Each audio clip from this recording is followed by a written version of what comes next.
Jemaat Tuhan, tema renungan harian saat ini adalah Esther, the Bold and Beautiful. Saudara-saudara, dalam kitab Esther pasal 2 ayat 7 dikatakan, Mordekai itu pengasuh Hadasa, yakni Esther, anak saudara ayahnya, sebab anak itu tidak beribu bapa lagi. Gadis itu elok perawakannya dan cantik parasnya. Ketika ibu bapanya mati, ia diangkat sebagai anak oleh Mordekai. Dan dalam kitab Talmud, nama Esther diartikan sebagai bintang fajar. Nah, saudara-saudara, Esther adalah seorang Yahudi dari suku Benyamin yang dibawa ke dalam pembuangan kerajaan Persia, di mana pada waktu itu Raja Ahasiweros memerintah. Nah, saudara-saudara, melihat kecantikan dari Esther, kemudian Ahasiweros mengambil Esther menjadi permasyuri, menggantikan Wasti, istrinya yang dianggap tidak menghargai kedudukannya sebagai raja, saudara-saudara. Yang menarik, saudara, adalah juga bagaimana ketika Esther mempunyai sebuah pergumulan sebagai seorang permasyuri yang memikat hati raja, dia juga pandai memanfaatkan kedudukannya sebagai kesempatan untuk bisa membela bangsanya dari ketidakadilan dan keiri hatian Haman.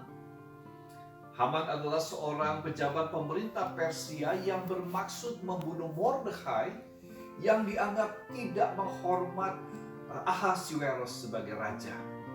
Maklum, saudara-saudara, pada saat itu ada pemahaman bahwa raja Persia itu adalah dewa. Dan karena itu orang Israel tidak boleh menyembah dewa, tidak boleh menyembah Allah lain selain Allah Yahweh, raja dalam kaitan dengan bangsa Persia.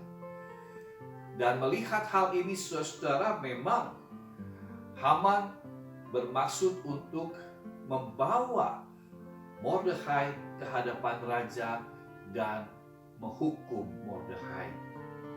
Disinilah pergumulan yang tidak mudah bagi Esther, bagaimana dia harus membela Mordekai sebagai seorang saudara, seorang pamannya yang mendidik membesarkan keluarganya di hadapan raja, suaminya sendiri. Ada satu hal yang dipakai oleh Esther dalam meminta pertimbangan raja yang berkaitan dengan keputusan-keputusan raja yang harus dibuatnya secara adil dan mengharmonisasikan bangsa-bangsa jajahan Persia. Ada beberapa ayat di mana Esther menawarkan pertimbangan kepada Raja Ahasiweros sebagai berikut. Kata Esther, "Jikalau baik pada pemandangan raja dan jikalau hamba mendapat kasih raja, dan hal ini kiranya dipandang benar oleh raja dan raja berkenan kepada hamba."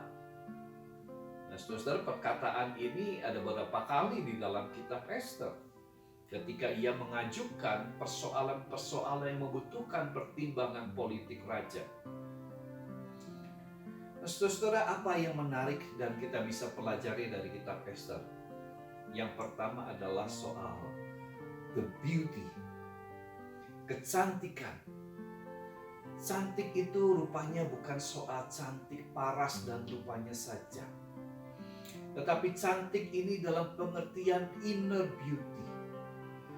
Cantik hanya kalau soal paras dan wajah, saudara, itu akan termakan waktu, sifatnya sementara, bersifat dengan usia dan kerapuhan sebagai manusia. Inner beauty adalah kecantikan dalam batin, dalam mental atau dalam iman. Istilah populer sekarang adalah emotional quotient ataukah kesehatan mentalkah? Tetapi saudara-saudara, ini adalah sebuah kecantikan di dalam diri sebagai kualitas hidup. Memiliki kecerdasan dan kesehatan etis moralitas hanya akan dapat kita miliki ketika saudara dan saya punya keintiman dengan Allah, Di dalam kita membaca dan melakukan firman Tuhan sebagai upaya mengenal Allah dan firman-firman-Nya yang menjadi panduan bagaimana kita bisa memiliki inner beauty atau iman yang berkualitas. Yang kedua adalah berani karena benar. Seperti Esther, dia berani untuk membicarakan hal-hal yang berkaitan dengan keputusan-keputusan politik yang dimintakan kepada raja yang berkaitan dengan keadilan dan kebenaran. Berani mengajukan pertimbangan-pertimbangan dan keputusan-keputusan yang membangun keadilan dan perdamaian bagi semua pihak, sehingga keharmonisan dapat terjadi. Kiranya dua pesan firman Tuhan inilah yang boleh kita terapkan dalam kehidupan sehari-hari. Tuhan memberkati kita. Amin.